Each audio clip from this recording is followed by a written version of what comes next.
Hello everyone, welcome back. In this session, we will see the pivot table from the data menu. I have a set of data which is basically company value and few of the annual data. So I always recommend to know the data first so that what analysis we are building will be an easy. Also, this would ease you in getting the commands or searching for the commands in a particular section. So for example, in this pivot table, if you know your data well, you can very well organize it, or you can deep dive into the various options that are available in the pivot table. Okay. Automatically it has picked up the range, which we can always modify if required. We can insert in the new sheet or in the existing sheet. Let me choose this in the existing sheet at J1 create. Okay.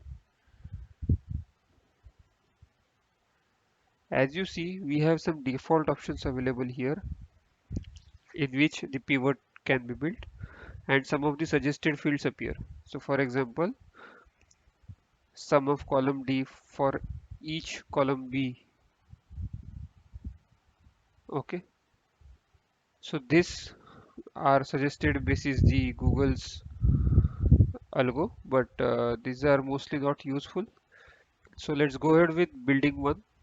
In the row, I want my say companies, and in the value we can add the various value fields. Okay, so let me add 19 twice. Okay, so why twice? Because in one we can always have the sum of the numbers, and in the second we can choose to have count. Okay, so that means how many times the company is appearing and the sum of the all numbers.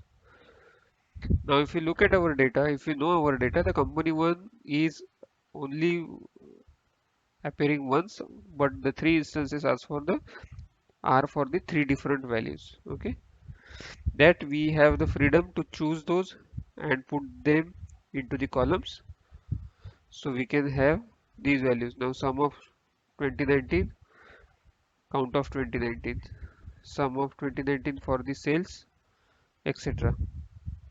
At any point in time when we build a pivot table, we have these options to show or hide the totals.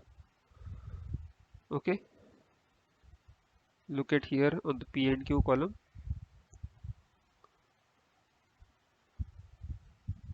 Okay, this is useful when we have a nested parameters. For example, my value is nested. Now this is a very simple drag and drop. So in the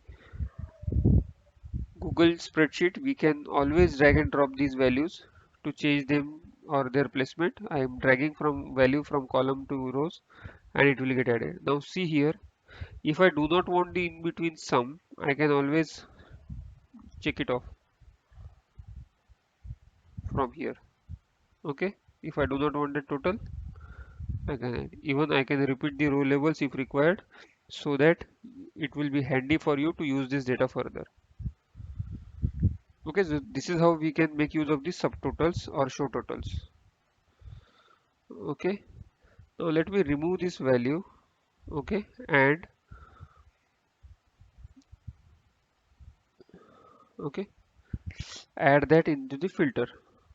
Okay, now if I say item sold, and if I now match, as I have the single instance, if I now match this value with my original table for item 1 for 2019, my value is 13602.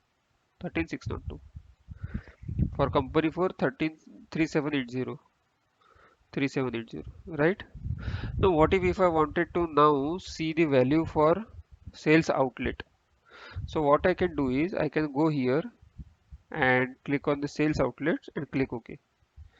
Now my sales outlet figures are appearing. Now every time it would not be feasible to have this way if you are presenting this analysis, especially in the corporate environment. What we can do is we have a slicers for us. Data slicer, And the very first thing when you click on slicer, it will ask the column. Select the column first, and it has highlighted this. So I'm selecting value here. Okay, apply to the pivot tables, and then let me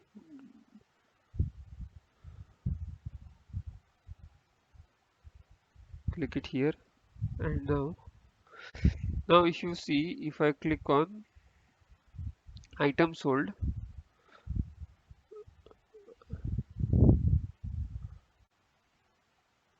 okay, now the issue is because this data has been applied here as well into the pivot table, it is getting hidden behind this table. Okay, so what we can do is, it is always recommended that you build the pivot table into the separate sheet. Okay, so let me delete this. So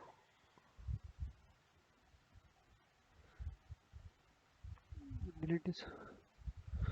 Now let me build a pivot table, new sheet.